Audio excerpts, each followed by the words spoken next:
दिवसांपासून धनंजय मुंडे वादात सापडल्याचं पाहायला मिळालं। बीडमधील संतोष देशमुख हत्या प्रकरण, राज्यात नव्यानं समोर आलेला पीक विमा घोटाळा यावरून त्यांना घेरण्याचा प्रयत्न करण्यात आला।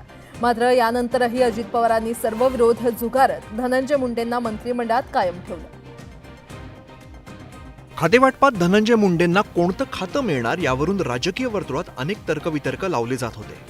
त्यामागचं कारण म्हणजे खातेवाटपाच्या काही तास आधीच बीडच्या मसाजोग गावामध्ये मुंडेंविरोधात ग्रामस्थ आक्रमक झाले होते। धनंजय मुंडेंची मंत्रिमंडळातून हकालपट्टी करण्याची मागणी सुद्धा केली होती।